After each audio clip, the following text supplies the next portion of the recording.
The Wife is First. Volume 1, Planning Ahead. Chapter 25, Drinking Vinegar.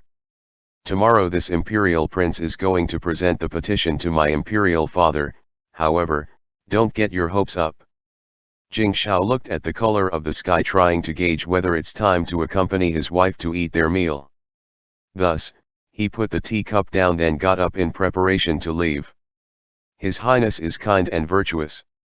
This daughter gives her gratitude on behalf of all my clansmen in advance. Jiruoyi kneeled down onto the floor with a putong sound and kowtowed towards Jing Shao. Jing Shao sighed, then he turned around and walked out. The Southeast King, in the end, was just the local tyrant of the Southeast. Their grand ancestor granted that piece of feudal land in the Southeast to him as a vassal and gave him total authority and control over it. Even if the Ji family had an even bigger injustice done unto them, if he weighted its importance against the current situation, his imperial father would most likely suppress this matter. However, one must do what one ought to do. This was information that could be used against the Southeast King. Although it couldn't be used for a short while yet, in the future they would definitely be able to make use of it. For the meanwhile though, he would report it to his imperial father, as this was also considered a meritorious service. These few days copying books, Mu Hanzhong would often forget the time, thus Jing Shao first headed to the study to find him. There was not a soul in sight in the study. There was just a half-finished copied book on the table, with the paper being blown by the wind creating hua-hua sounds. Jing Shao walked in to close up the book and put it away. When he turned his head, he saw that below the table were several balled-up paper. He picked one up to check it out and found that there weren't any words on it, just 3 big ink blots. He couldn't help but break into laughter. Surely Jun Qing, who had been copying books for so long, had also gotten vexed. Tomorrow, he had better copy them himself and let Mu Hanzhong relax for a day. Where is the prince consort? Even when Jing Shao arrived in front of the dining table, he still didn't see a trace of his wife. Responding to his highness, the prince consort said that he didn't have an appetite, so he returned to the bedroom first. Yunzu answered honestly, not responding with the excuse Mu Hanzhong had told him to give.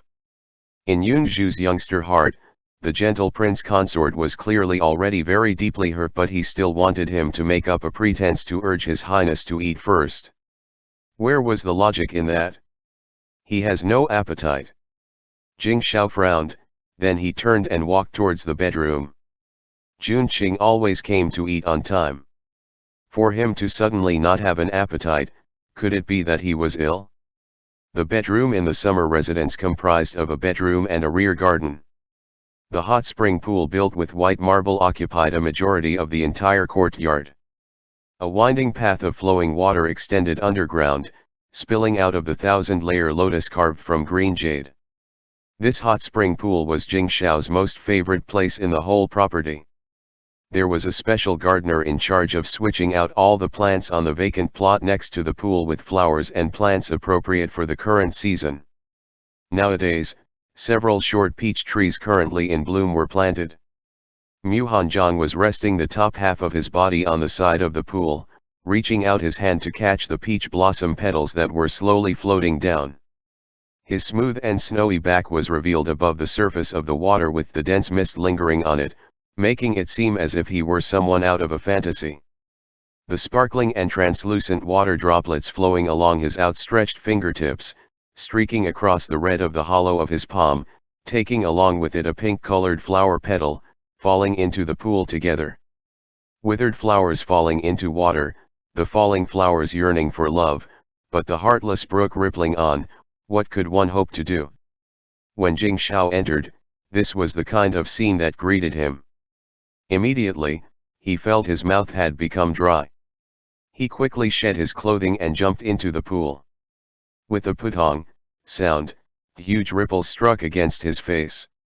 Mu Hanzhong subconsciously raised his hand to block the water from splashing him. He had yet to collect his thought before he was embraced tightly by the person who suddenly emerged from under the water. Ah! Mu Hanzhong cried out in alarm, until he saw clearly who it was, and then couldn't help but sigh, "Your Highness, why haven't you gone to eat dinner?" "That's what I should be asking you." Jing Shao didn't let go of the person in his arms. Because of the water, the skin under his hands was exceptionally smooth and tender. He couldn't help but to secretly cope a feel for a few times before he asked, "Are you feeling uncomfortable anywhere?" Mu Hanjiang smoothed his lips and softly pushed away Jing Shao, who was moving closer and closer as he said, "This one is fine." "How can you still say that you're fine?" Jing Shao reached out and gathered his wife up again. He then placed a kiss on his tightly pursed lips and said, "I know you weren't happy about something. Didn't Xiao Yuan's wife invite you to go to the gardens in the south of the city tomorrow? Tomorrow you just focus on having fun, and I'll do the copying of that book." Mu Hanjiang raised his head and looked at Jing Shao, who had a smiling expression in his eyes. Even if this gentle expression was real, it was also likely that this wasn't for him alone. He lowered his head to watch the surface of the water that was diffusing vapor everywhere and didn't say anything. The peach blossom petals that fell down floated in the water along with the ripples, circled around and then slowly sunk into the depths of the pool. Jing Shao scratched his head, not knowing what had happened to him, and thus said, "Jun Qing, if you ever have any difficulties, do not hesitate to tell me." Mu Hanjiang licked his lips and sucked in a deep breath, then said, "Today, that maiden, is His Highness planning to bestow the title of concubine upon her, or?" Upon saying this, that inexplicable painful feelings emerged again and he couldn't help but slightly knit his brows. Jing Shao stared blankly and didn't manage to react for a long while. Was his prince consort drinking vinegar? With one swift movement, he grabbed his wife, who was suffering from jealousy, and fiercely kissed his light-colored lips.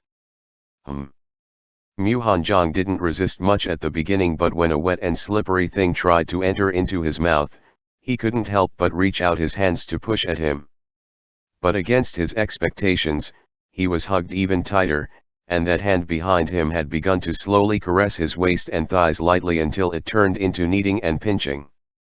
After the lengthy kiss, Mu Hanjiang became somewhat breathless. He leaned against Jing Shao's shoulders, gasping for breath. Jing Shao sucked in a deep breath of air, then he sat down in the water while holding on to Mu Hanjiang. He lightly stroked the back of the person in his embrace, helping him even out his breathing. "Jiruo Yi, she." As he started, he felt how the body of the person in his arms stiffened. He couldn't help but hook up his lips, then he lightly bit his earlobe that had become pink from the warm steam. Then he continued, "She is a young lady from a respected family of merchants in the southeast fiefdom. The southeast king took a fancy towards the eldest son of the legal wife of the Ji family, wanting to snatch him and turn him into a beautiful pampered pet. Something happened which I don't have the details of, but in the end, the southeast king ordered the murder the entire Ji clan, and that son in question, who was also Jiruo Yi's brother, couldn't bear the humiliation and killed himself. She really just came here to lodge a complaint of great injustice." Mu Hanjiang lifted his head to look at him. "Of course. This woman is very useful. I can't let her land in the hands of the fourth prince." Jing Shao frowned. Tricking Jiruo Yi that he was old friends with her deceased family member was just an excuse to set the field for his future plans. In front of Jun Qing, he naturally could not explain everything yet, and thus, he planned to say as little as possible. "In any case, you don't have to think of these things at all. In the future, I won't be taking any more concubines. Moreover, I won't be taking another secondary consort." He lowered his head to look at his wife, who was encased within his arms. That pair of beautiful and dark eyes widened considerably upon hearing what he had said. "You still haven't had an heir, how could you say something like this?" Mu Hanjiang asked disbelievingly. Jing Shao smiled and looked at him. "I've already married a male wife.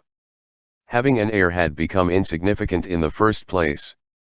Besides, ever since I saw you, all other people have become unpleasing to the eye." "Xiao Xiao. You." Mu Hanjiang looked at him in astonishment. An imperial prince actually didn't want heirs. Was this his way of letting him know his true feelings about him? The painful bitterness in his heart was immediately replaced by sweet thoughts. He slowly put his chin onto Jing Xiao's shoulder and stammered a response, I also feel the same. I also like you. In the end, he didn't manage to gather the courage to say those words out loud. However, Jing Xiao understood. He understood even the words that his wife had not managed to say. He lowered his head and deeply kissed those reddened lips. This time, Mu Hanjiang did not resist and voluntarily opened his lips to let him in. Jing Xiao was naturally not going to turn his back on such an invitation.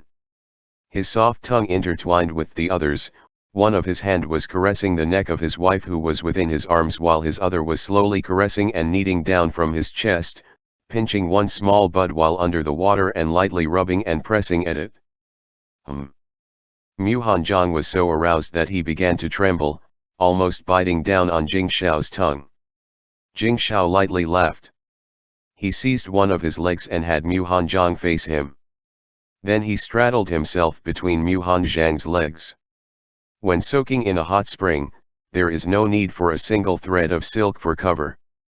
In this position, Jun Qing's thing, which was slightly poking its head to come face to face with Xiao Xiao's own lively and full of excitement thing. Jing Xiao drew his bashfully blushing wife closer to his body so that their two hardened things can become acquainted with one another. Mu Hanjiang smothered his moans, but his things which had been bumped against with became completely spirited. Jing Xiao pulled a lustrous and slender hand that was moistened with water over. Holding their hands together, he wrapped them around their hardened members together while at the same time, he lowered his head to suck on that little bud that was already flushed from all the pinching and kneading. He sucked and nipped at them alternately. With both his chest and his thing down there being attended to at the same time, Mu Hanjiang couldn't help but tilt back his head. When Jing Xiao suddenly increased the speed of the movements of their hands, he was somewhat unable to endure and threw back his head. Sparkling water droplets were flung into the water following along his wet hair, which gave a truly indescribably captivating sight. Mist permeated the entire hot spring pool. For a moment, all that could be determined was the murmuring sound of flowing water and the occasional gasps and moans that overflowed within. In the second month of spring, the peach blossom petals floated down freely with the wind, stirring up circles upon circles of thin ripples, causing the pool of spring water to be suffused with a reddish blush. End chapter. The Wife is First. Volume 1, Planning Ahead. Chapter 26, Gathering. In the afternoon of the next day, Jing Xiao sent his prince consort to Huawei restaurant and asked Zhou Jin to take him to the monthly male wives gathering in the capital. Zhou Jin did not wear brightly colored robes today but was instead wearing a dark blue changbao which made him appear much more presentable. Zhou Daiji, I'll be entrusting Jun Qing in your care. Jing Xiao cupped his hands in salute to boss Zhou. Don't worry, your highness. Zhou Jin conducted himself in a very sincere manner as the eldest one amongst the four of them. After becoming familiar with him, even Mu Hanjiang had started calling him Zhou Daiji. Mu Hanjiang looked at Jing Xiao, who was being as long-winded as if he were really entrusting a child to him, and smiled helplessly. Your highness should be at ease and head back. It's not like I'll get lost, right? Jing Xiao scratched his head and then mounted his horse. Most of the male wives attending the gathering in the capital were from high-ranking and distinguished families. Since Jun Qing was so intelligent, he shouldn't suffer any grievances. Thus, feeling reassured, he left the carriage and Yunzu behind. He rode Xiao He by himself to find his elder brother to have tea with him. ******. The scenery in the south of the city was good. Many aristocratic families had gardens built there.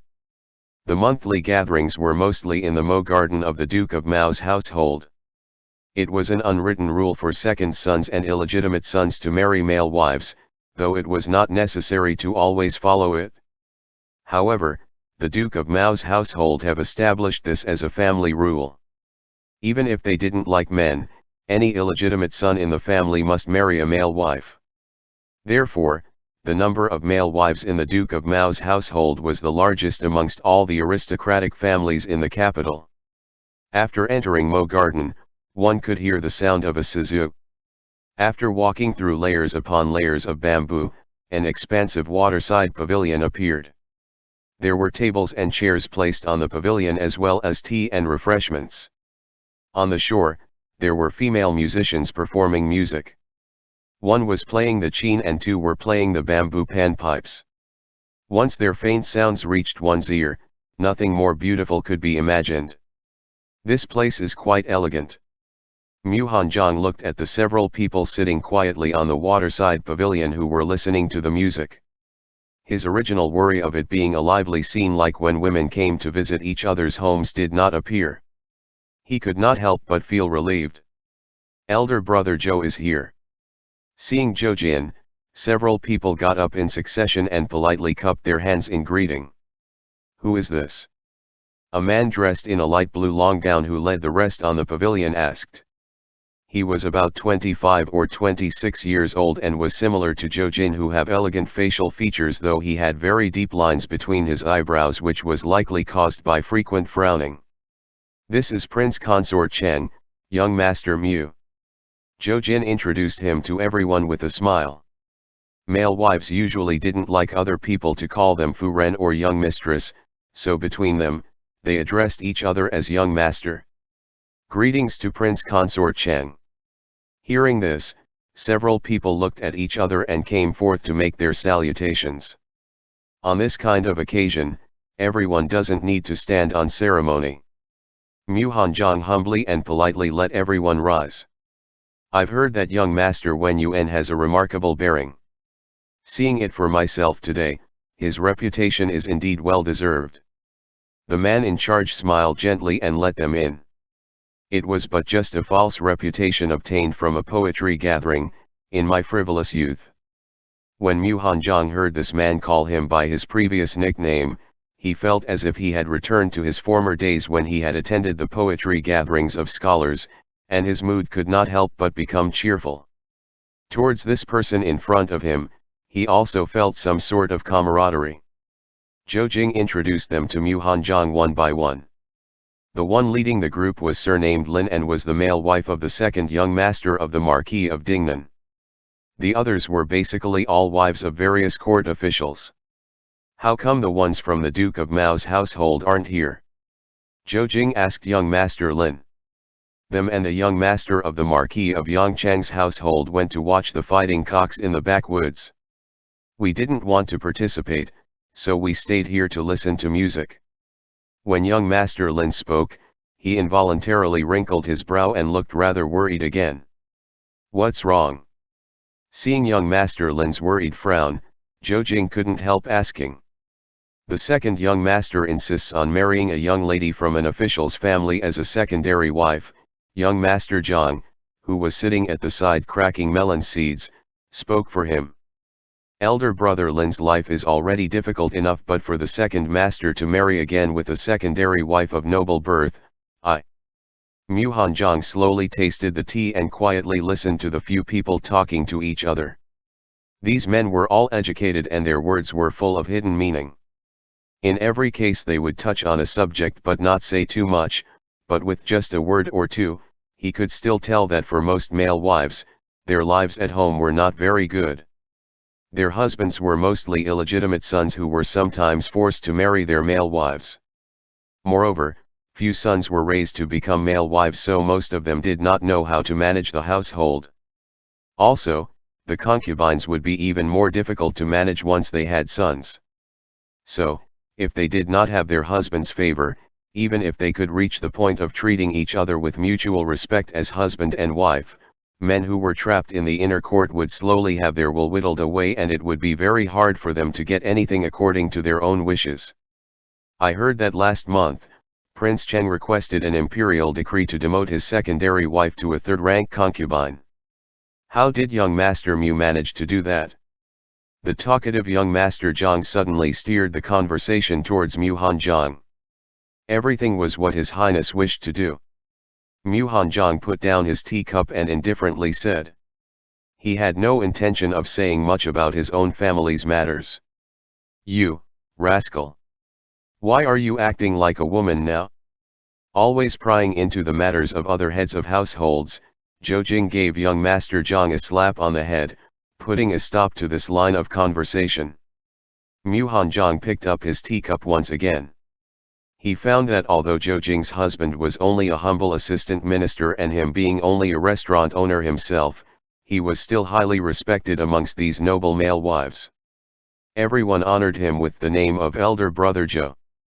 Aside from his straightforward personality and easygoing manner of treating people, people mainly admired him because of the fact that in 7 or 8 years of being married to Xiao Yuan, there was never a concubine who had ever served his husband's bedroom. A male wife couldn't leave behind a son and could only learn how to be smart and prevent his husband from getting concubines. However, those deeds needed some extraordinary methods.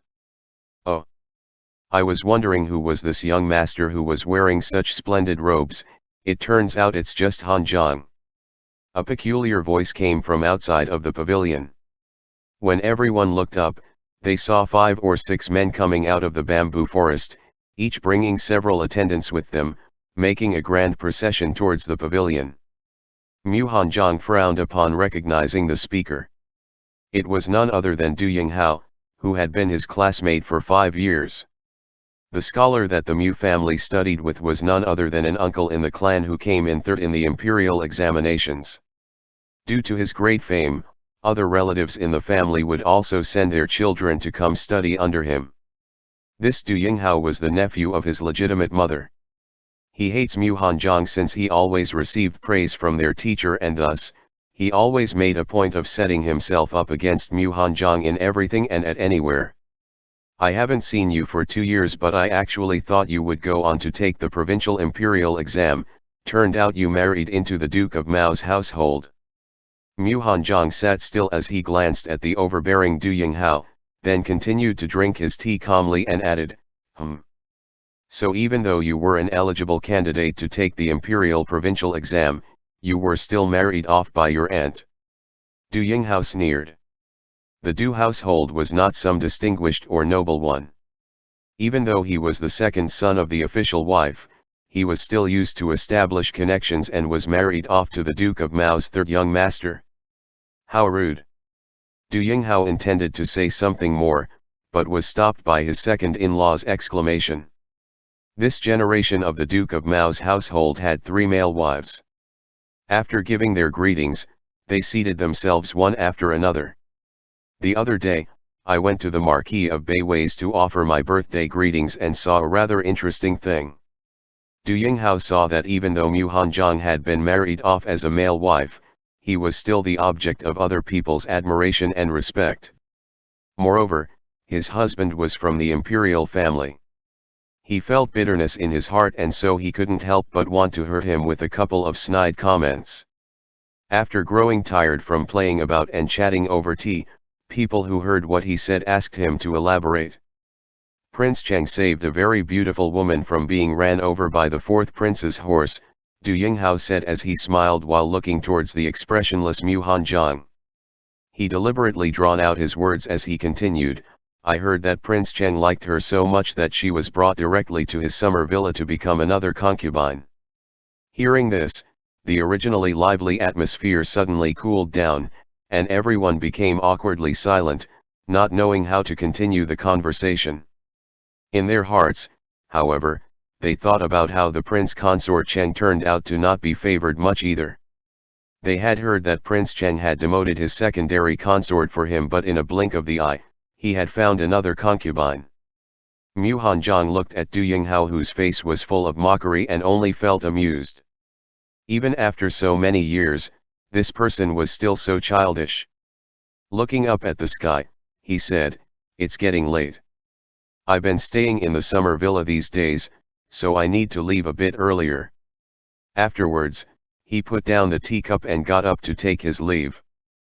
Prince Cheng's summer villa was in the east suburbs of the capital while the Mo Garden was in the south. It was truly a bit far away. It was not good to detain him, so everyone got up to send him off. "Third younger brother is not sensible," asking Prince Consort Cheng to not take offense. After sending him outside of the Mo garden, the second young master of the Duke of Mao's household apologized to Mu Hanjiang. Mu Hanjiang smiled but did not answer. Yunzu drove the carriage over and was waiting for him to get on when from the distance sounded the clip-clopping of horse hoofs. Neigh.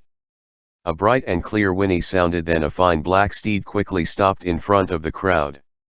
The man on the horse's back was tall and dignified, making him look extraordinarily handsome. It was the person they had just been discussing, the fickle Prince Chang, Jingxiao. When everyone saw the visitor clearly, they knelt down one after another and saluted, "Greetings to His Highness Prince Chang." He waved his hand to signal everyone to rise. Seeing that his wife was already standing in front of the carriage, Jingxiao smiled and said, "I was afraid that if you left late, it would be hard and too dark to travel, so I especially came to pick you up. I was keeping track of the time." Mu Hanjiang smiled as he watched his husband slowly drive his horse forward, then stretched out a hand towards him.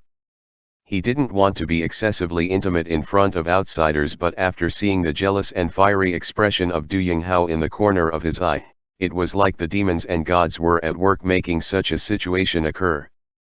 He put his hand into his husband's palm and, borrowing his strength, he flipped up onto the horse and sat in front of Jingxiao. "Yunzu, send Zhou Dager back first before returning to the villa," Mu Hanjiang told the young manservant who was standing at the side of the carriage. Afterwards, he gave his farewells to everyone and confidently left with Jingxiao until they disappeared behind clouds of dust. Du Yinghao was so angry that his entire face turned red, while young Master Lin and the others showed envious and admiring eyes. Meanwhile, Zhou Jing felt extremely happy as he climbed onto the carriage. He was so lucky to be able to ride a luxurious carriage with the imperial canopy without having to pay for his way home. From that day on, the news of how Prince Cheng doted on his prince consort spread quickly amongst the upper circles. With regards to the copies of the Art of War book, it was way too thick for only one person to make 10 copies of it. Even the fastest calligrapher would still take a month to do it. In order to free up some time to relax while still appearing, he were reflecting on his mistake, Jingxiao and Mu Hanjiang began to copy it together. Every morning, one would practice martial arts while one would deal with the inner household's affairs. Then in the afternoon, they would set up a table in the garden to admire the flowers together while copying the book, and in the evening, they would soak in the hot springs together. Thus, their days passed pleasantly. About the matters concerning Jiruyi, Jingxiao wrote a letter to be passed on. After waiting for 3 days, there was still no news. Then just after lunch on the 4th day, Jingxiao was lying in the rocking chair with his wife in his arms basking in the sun when they received an imperial decree summoning Jingxiao to come to the palace. ******. What is your opinion on this matter in the southeast? Emperor Hongzheng clasped his hands behind his back as he looked at a map of the whole country in the imperial study and asked Jingxiao, who was kneeling behind him. Jingxiao carefully worded his response, "The Ji family is not an influential clan. This matter may not have spread outside of the southeastern region, it's just that the woman came to the capital to file a complaint. This son also does not know how to handle this matter and could only report to imperial father about the situation." Emperor Hongzheng nodded but did not give leave for Jingxiao to rise. With his eyes still fixed on the map of the empire which covered the whole wall in front of him, he asked, "Do you know why the grand ancestor conferred the title of vassal king to the king of Southeast? The former dynasty were tyrannical rulers, so the grand ancestor and the 3 kings joined forces to rebel against the regime and seized power. The grand ancestor preceded the other kings in capturing the capital and crowned himself as the new emperor." Jingxiao looked up and glanced at the map that he had studied countless times from his previous life. This map shows 3 of the major areas in the empire: the southwest, the southeast, and the region of Huainan. In the last life, he fought for 10 years to quell the rebellion of the southern barbarians. Then he continued, after the grand ancestor conquered the empire with the help of the rebel kings, he conferred each of them hereditary king titles of the feudal territories of southwest, southeast, and Huainan. This issue regarding the vassal states, Zhen is not willing to get involved too much in it. Emperor Hongzheng's back was towards Jing Shao and so, he couldn't see his expression. However, Jing Shao knew what his imperial father was thinking. Therefore, he spoke loudly, although the southeast is a vassal territory, it is still a part of our great empire. The citizens in the southeast only recognize imperial father as their one and only emperor. When Emperor Hongzheng heard this, he suddenly turned around and strictly stared at Jing Shao, who was kneeling on the floor. Jing Shao bowed his head slightly and let him stare. After a long time, Emperor Hongzheng suddenly burst out laughing and exclaimed, "You are worthy of being Zhen's son." Ha ha! Walking to Jing Shao's side, he patted him on the shoulder and quietly said, "Zhen is not worrying about confronting the feudal lord. However, the time not the right yet." Jing Shao's pupils suddenly contracted but his face remained expressionless. He kowtowed and said, "This son understands." What his imperial father meant was that it was not the right time to antagonize the three vassal states and thus, this matter needed to be suppressed for the meanwhile. Now he understood why Jing Yu blatantly detained Ro Yi and made her one of his concubine only to force her to personally go and take her revenge by herself. It was no wonder that during that time, Jing Yu dared to suggest taking away the powers of the vassal territories. As it turns out, he had already received an affirmative answer from their imperial father towards this plan. End chapter. The Wife is First. Volume 1, Planning Ahead. Chapter 27, A Dilemma. The war against the three vassal territories were bound to begin sooner or later. What Emperor Hongzheng meant when he said that the right time has not arrived yet simply meant that the empire had no justifiable reason to wage war against them. The robbing and murdering of an entire civilian clan by the vassal king was not enough reason to propose the withdrawal of the vassal land. In his previous life, it was because Jing Shao met with danger while fighting in the Yunnan-Tibet region that Emperor Hongzheng ordered the Southwest King to provide him with reinforcement troops. How could they have known that the Southwest King will use the excuse that his territory was having little harvest and suffered from natural disaster to ask the imperial court to first pay for army provisions before they would provide the requested troops? This provoked the emperor to become enraged and to issue an imperial decree ordering to take back the Southwest feudal territory. At that time, Jing Shao, who had spent so much effort to defeat the southern barbarians, had received the imperial decree to go west and command his army to fight in the southwestern vassal territory before he even made it back to the imperial capital. In this life, there was no longer a need for him to take that messy task of subduing the southern barbarians. The sooner the campaign against the three vassal states begun, the better. Jing Shao was deeply immense in his thought while he was riding atop his horse. When he came to his senses, Xiao He had somehow taken him to the residence of the second prince. "You, rascal! You're just thinking about the fresh grass in brother's residence." Jing Shao tugged at Xiao He's ears, finding it amusing. Going to the second prince's estate as soon as he came out of the imperial palace would surely arouse suspicion. As he was turning the horse's head, he ran into Jing Chen, who had just returned after getting off duty. "What are you doing standing in front of the door? Why not go in?" Jing Chen got off from the sedan and saw his younger brother pulling the ears of his horse right in front of his door. As a brother, he felt as if he had lost face and couldn't help frowning.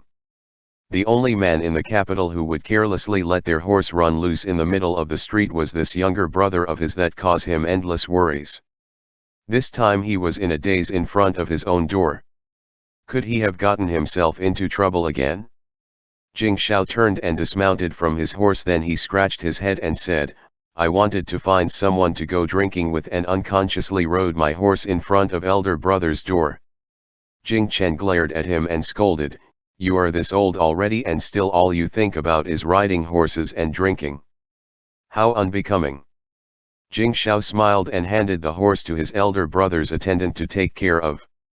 He then walked side by side with his brother as he said, "Let's go to Huawei restaurant, it's very close to here." Jing Chen rubbed his forehead and asked his sedan bearer to go back to his estate. Then he walked with Jing Shao toward Huawei restaurant. It was not dinner time yet, so there were not many people inside the Huawei restaurant.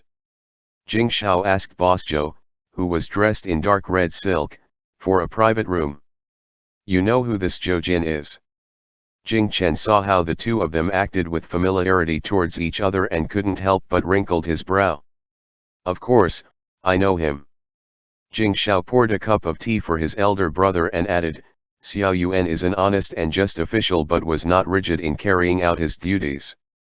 Elder brother should try to win him over to your side. If only you knew how to act appropriately too, that would be good, Jing Chen nodded. Today at the Ministry of Rights, there were officials who were talking about how Prince Consort Cheng and the wife of Assistant Minister Xiao were close friends and concluding that Prince Cheng and Xiao Yuan must certainly be involved with one another. Seeing that his brother understood what's at stakes, he didn't plan to meddle on this. Now that he had met his brother, Jing Shao thought that he might as well just tell him what happened in the palace, so that his brother would be aware of the situation. As for the case of Jiruo Yi, Jing Shao felt somewhat awkward about it.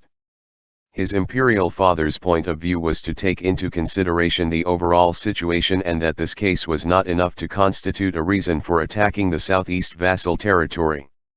Even if in the future it was made public during the campaign, it could only be as an additional justification and must be handled properly lest the common people would think that the imperial court did not care about the lives of the civilians or that it was weak and incompetent.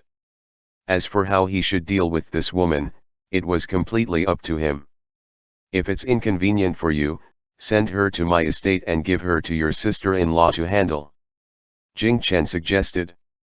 Seeing as Prince Consort Cheng was a man, it wasn't appropriate for him to supervise her while Prince Cheng's secondary wife had been demoted.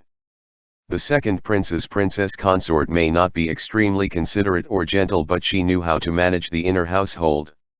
Jing Shao knitted his brows. Jiruo Yi was the key to dealing with the Southeast King. He snatched her up because he didn't want the fourth prince to delay her killing of the Southeast King so that he could save a few years of fighting. However, he could not explain this to his brother, so he shook his head and said, "This person is still useful. Let me go back and discuss it with Jun Cheng." Jing Chen nodded. He was very satisfied towards this person who had just crossed his younger brother's threshold. He was highly educated and very knowledgeable.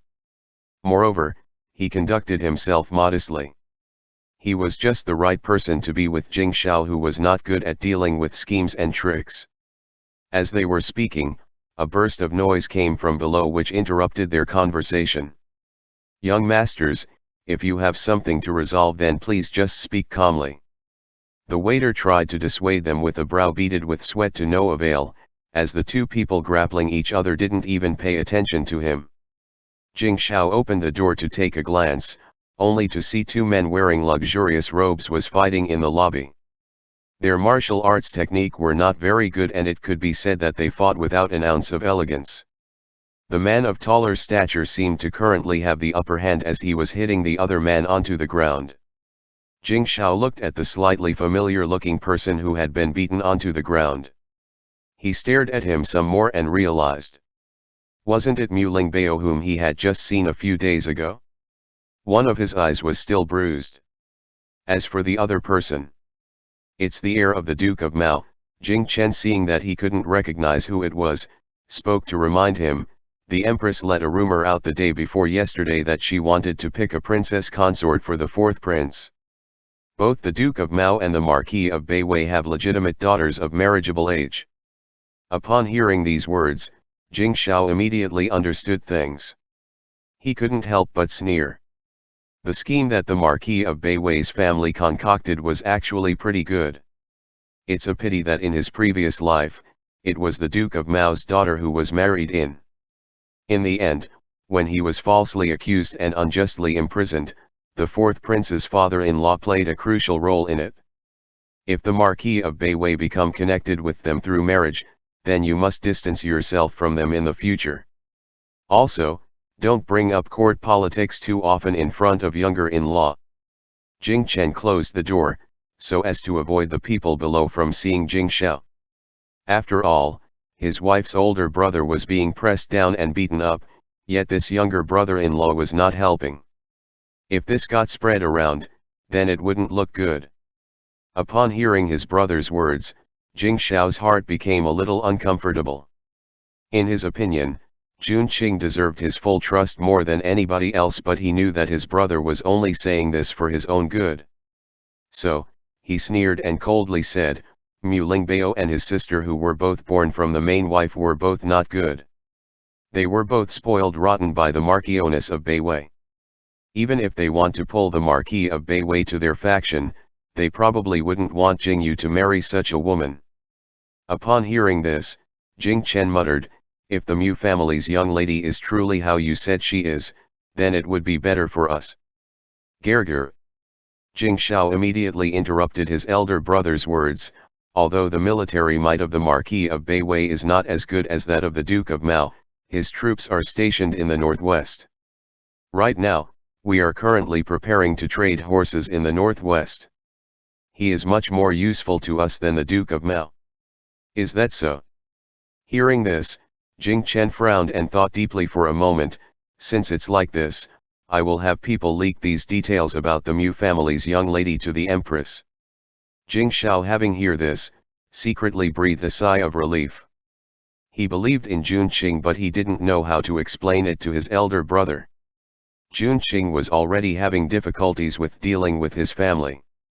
If the fourth prince and the Marquis of Beiwei became connected through marriage, and if in the future their two sides opposed each other bitterly, then what position would Jun Qing be with that soft heart of his? Asterisk. When he returned to his summer villa, it was already dark. Jing Shao walked into the bedroom and saw Mu Hanjiang wearing plain casual clothes while leaning on the divan and quietly reading.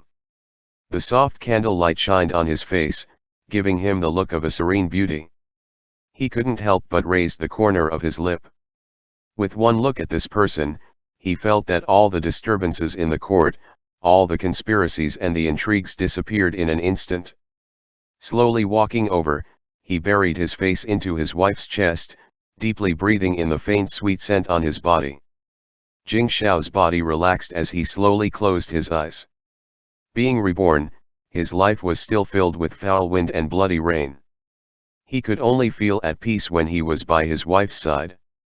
This person was the only salvation that heavens bestowed upon him. What's wrong? Did you suffer another admonishment by imperial father-in-law? Mu Hanjiang rubbed the big head at his chest. No, I'm just a little tired from running around all day. Jing Shao raised his head to look at him. Such a gentle and handsome appearance was completely different from that of round-faced Mu Lingbao, who had one black eye. Suddenly, he thought about the painting he saw in the Marquis of Beiwei's study the day they went to visit. Jun Qing, this generation of your family, were you named according to the 9 ancient weapons? The lineage of our family is just like this. The 3 of us brothers and sister are named after the 3 treasured swords. Mu Hanjiang spoke with a warm tone. His father loved famous weapons so much that he named his children after them. 9 ancient weapons, of the 3 swords, the first was called Lingbao, the second was called Hanjiang, and the third was called Suzi. Jing Shao furrowed his brows. So, that young lady of the Mu family is Mu Suzi? Mu Hanjiang nodded his head and asked, why did you suddenly think of asking this? Is it because the 4th prince has to pick an official consort now? I was only curious. Jing Shao shifted forwards. If your younger sister looks like Mu Lingbao, then I'm afraid she'll be very hard to marry off. How could there be that kind of terrible luck? He glared at the person on him who was talking nonsense.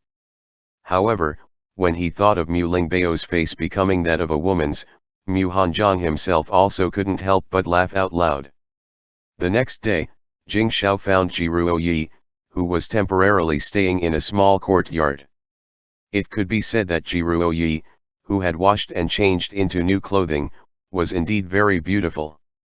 One could only imagine what kind of beauty the eldest son of the Ji family had for the Southeast king to not hesitate to murder the entire Ji family clan just to have him. The situation is currently like this: even if the Southeast King is killing civilians on his own feudal territory, the court couldn't do much about him. Even if the court sends someone to investigate it, he only need to fabricate that a major crime was charged against the Ji family, and the most that could happen is for him to be accused of tyranny. Jing Xiao sighed lightly. The hope in Ji Ruoyi's eyes instantly darkened as her pair of slim and soft hands gradually turned pale from how hard she was gripping them. There are some things that shouldn't be said, but this prince can tell you this: the imperial court will sooner or later take back the southeast feudal territory, however it will still take some time. Jing Xiao looked at her, slowly clasping his hand around the short knife at his waist. He already understood the personality of the Southeast King. It would be the same result if he were to find someone else to assassinate him, though it would take some trouble. However, if Ji Ruoyi failed to recognize others' good intentions, it would be disastrous to keep her here. Your Highness' willingness to do this much for this commoner is already a great kindness, and this commoner knows that revenge cannot be served overnight. Ji Ruoyi was silent for a while, then suddenly she knelt down and kowtowed towards Jing Xiao. Many thanks to your Highness for looking after this commoner these days. Your great kindness and virtue will definitely be repaid in return. Jing Xiao slowly loosened his hand on the knife. This woman was not only brave and resourceful, but also understood matters more than the average people. When he saw her body covered in blood in the southeastern king's palace, he sincerely admired this determined woman. This was also why he was unwilling to trick or make use of her, but instead, told her the truth. In the end, Ji Ruoyi was just like himself in the previous life. She risked everything and put forth all her efforts, yet in the end, she still lost everything. This prince will give you two options: 1, stay in the capital and don't make trouble. In a few years, this prince will give you the chance to get justice. 2, this prince will ask someone to teach you the concealed weapon technique and help you infiltrate the palace of the Southeast King so you can go and take revenge with your own hands. Jing Xiao calmly gazed at Ji Ruoyi, who remained kneeling on the floor. His tone was steady and solemn. Take your time to pick your choice. Once you made up your mind, you may look for this prince, then. I choose the second option. Ji Ruoyi nearly instantly gave him her answer. You have to think about this clearly. Jing Xiao frowned. If you choose to stay, this prince can find a good family for you to marry into. This commoner will not back out on this promise, asking your Highness to please help me accomplish this.